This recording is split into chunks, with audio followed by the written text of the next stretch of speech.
Halloween. A time for spooks, a time for shudders, a time to buy candy for trick-or-treaters way too early in the month because it was on sale so you inevitably eat it all and have to buy more. It's also a weirdly nostalgic time of year. We all get to the point where we're too old to trick-or-treat but too young to die. But you're never too old for a good cartoon Halloween episode.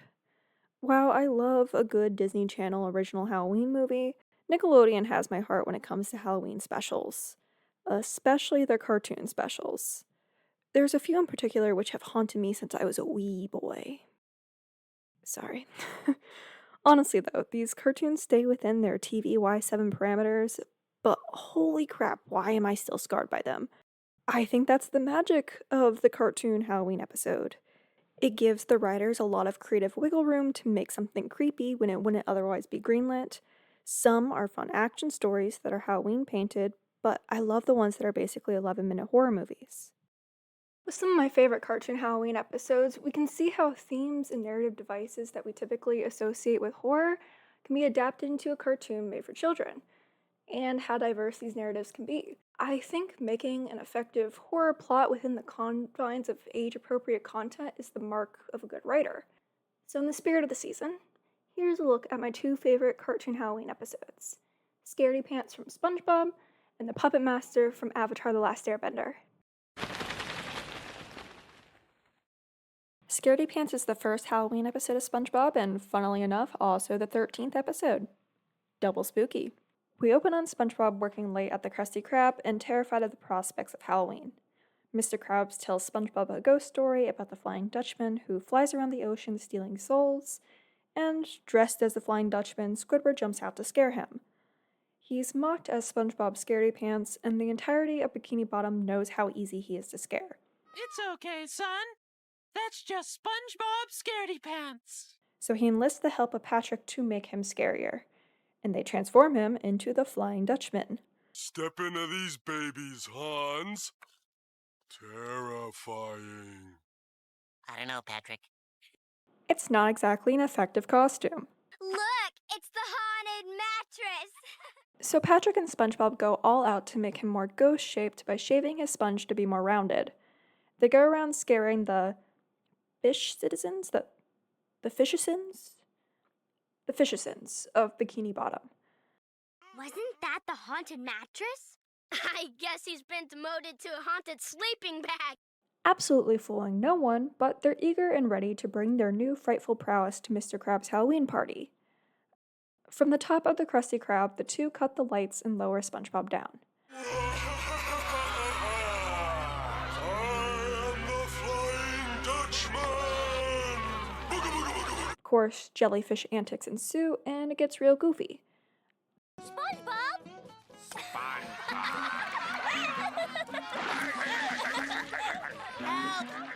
The Flying Dutchman shows up insulted by SpongeBob's costume and says he's going to take everyone's soul, until he unmasks SpongeBob, causing everyone to run in fear.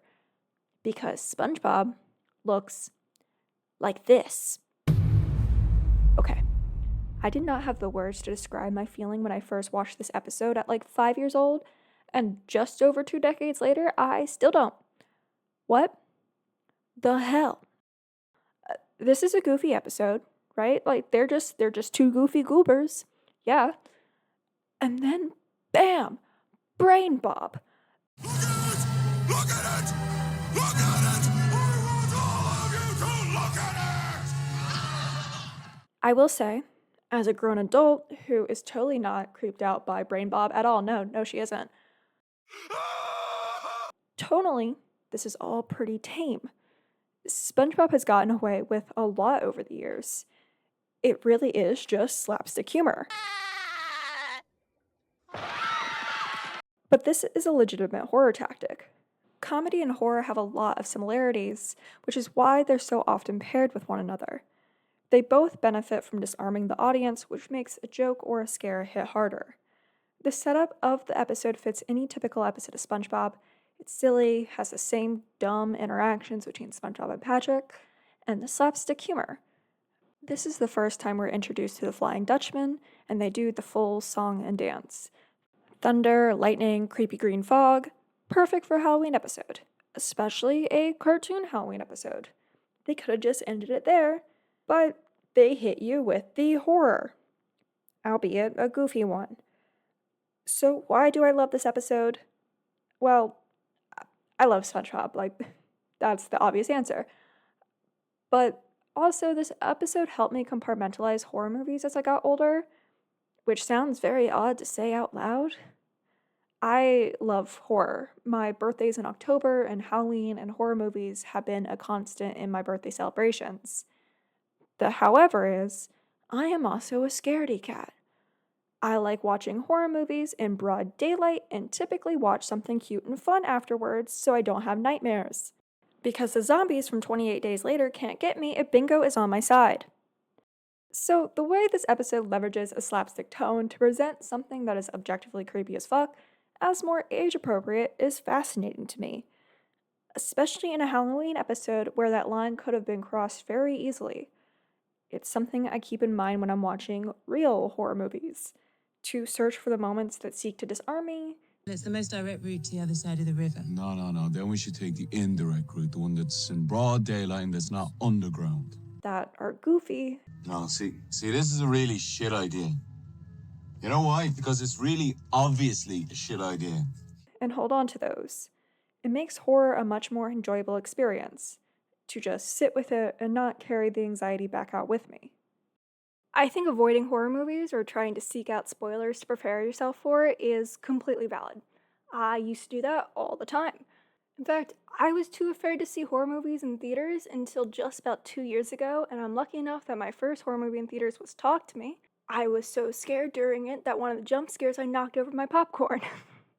But my friend and I laughed really hard at a very inappropriate time. We are in the age of wonderful horror movies.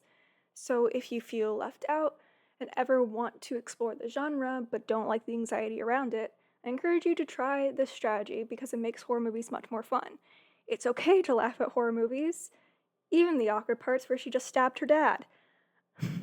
Is this a bit too deep for an episode of SpongeBob? Probably, but this one is definitely worth a rewatch, and maybe you'll start to find the goofier things in horror movies that you would have otherwise avoided. While we're here, I need to give a special shout out to the second part of this episode. I was a teenage Gary, which I guess I had repressed.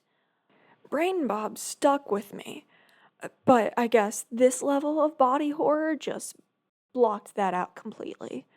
Special props to SpongeBob for representing some diverse horror movie themes.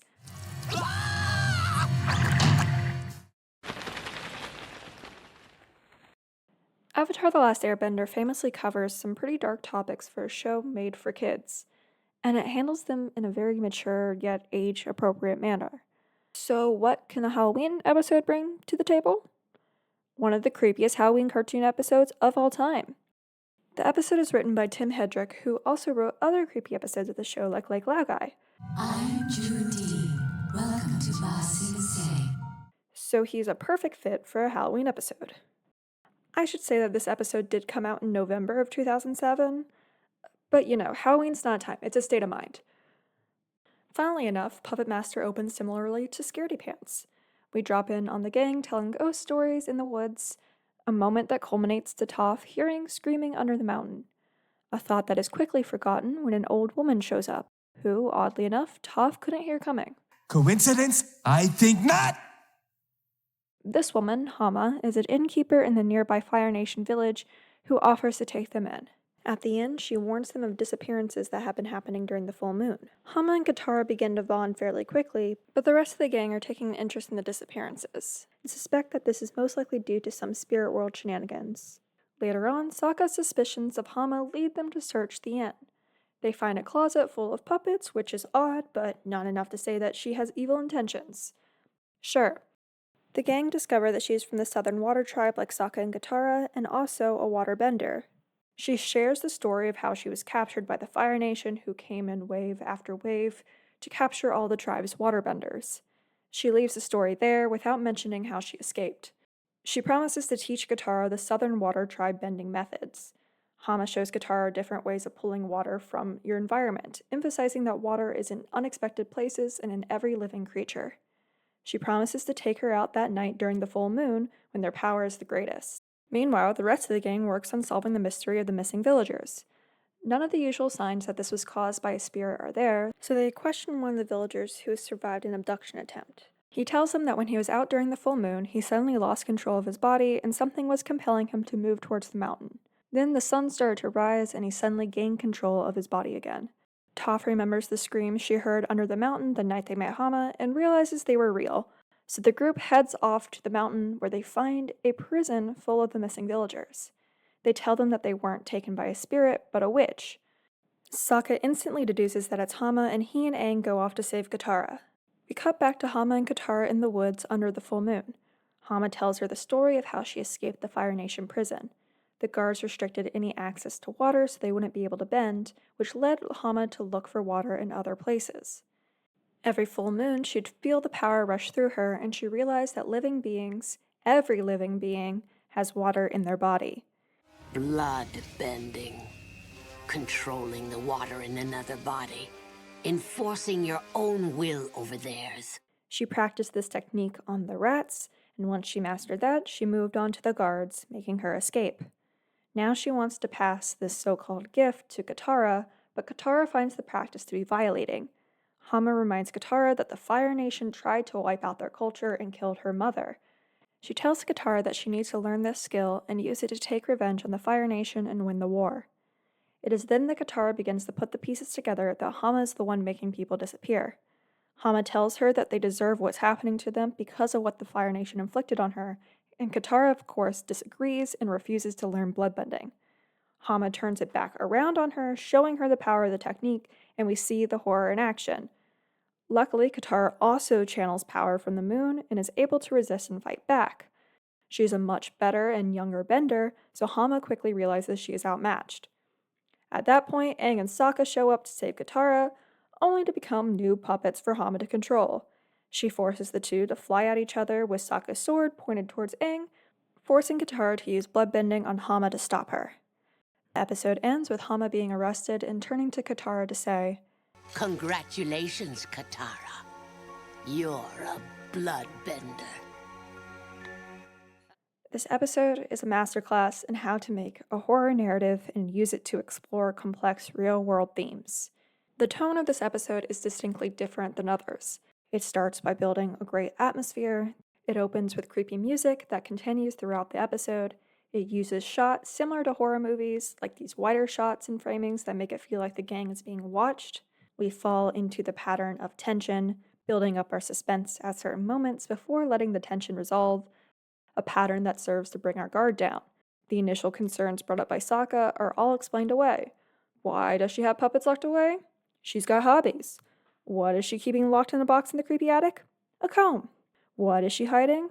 Well, she's also from the Southern Water Tribe. And as we all know, people can't have more than one secret. The episode even throws blame off of Hama for the disappearances by using our expectations from past episodes that this is all due to an angered spirit. On top of that, Aang notes that this is one of the most beautiful places in the Fire Nation he's ever seen, and that there's nothing disrupting the environment to upset the spirits like we have seen the Fire Nation do before. But Hama's whole training sequence with Katara shows her damaging the environment because she is the disruptive force that she accuses the Fire Nation to be. To add to the creepy element, she sneaks up on the gang twice. Toph, who typically hears people coming using her earthbending, doesn't hear Hama. She's the only person who has done this in the series, which is a very effective way to break our expectations and unsettle us right when she's introduced. Cinematically, Hama is framed in a very sinister way. There's a lot of very tight close-up shots of her face.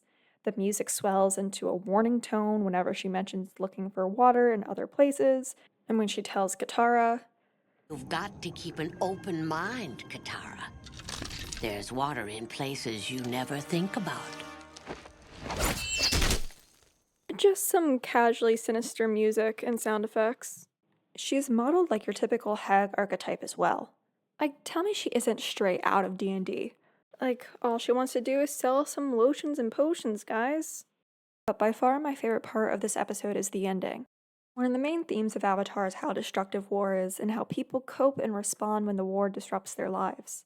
There's a lot of episodes that talk about how the violence of the war has impacted people by displacing them, injuring them, or taking away their family. but only a few episodes that directly address how the Fire Nation actively destroys the cultures of the places it conquers. Katara talks a lot about losing her mother. It's tragic but also memeable how much she talks about her dead mother. My heart is so full of hope that it's making me tear bend. We see her wanting so desperately to learn waterbending at the beginning of the show because she's the last waterbender in the Southern Water Tribe, and we know her mother sacrificed herself to save her. Her identity as the last waterbender from her tribe weighs heavily on her. So meeting another waterbender from her tribe is a big moment. Her tribe's culture was ripped away from her, which is an aspect of her grief and trauma that she's barely even addressed herself. Hama manipulates this to pass on her bloodbending technique and to try to further enact her revenge on the Fire Nation. Katara eventually sees through this, but it's still so sad. This isn't the first time she's been manipulated this way.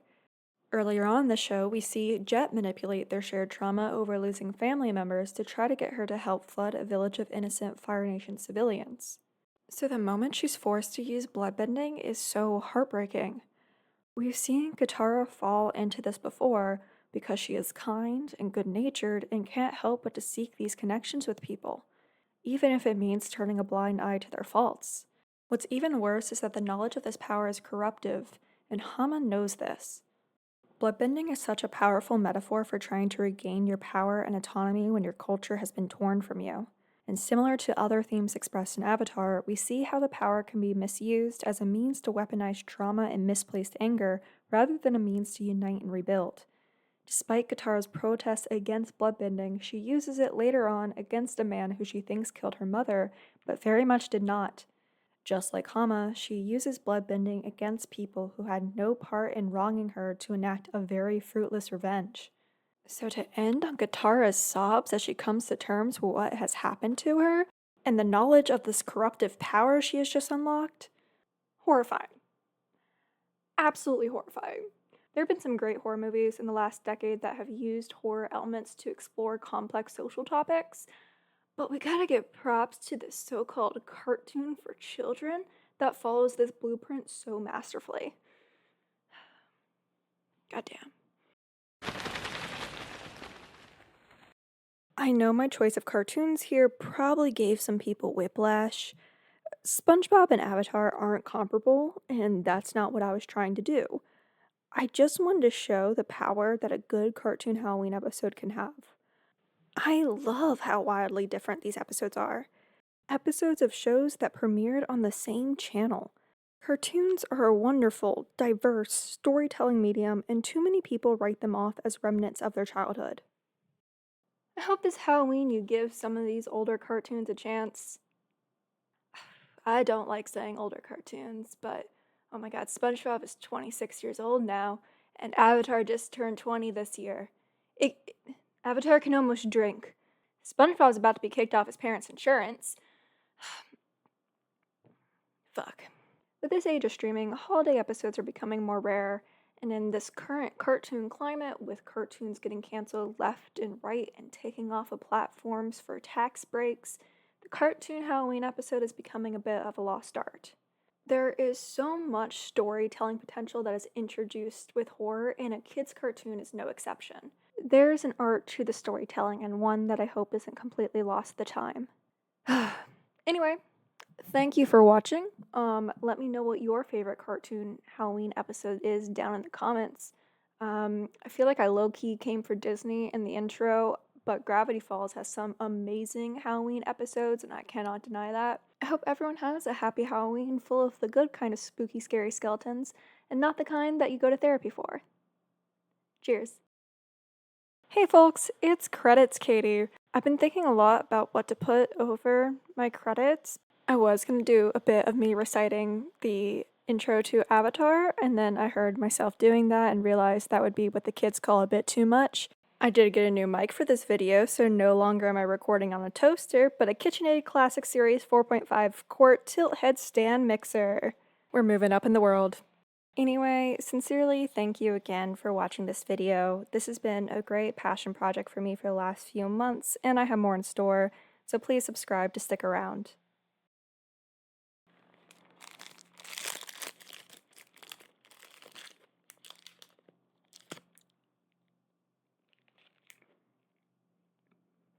Totally worth it.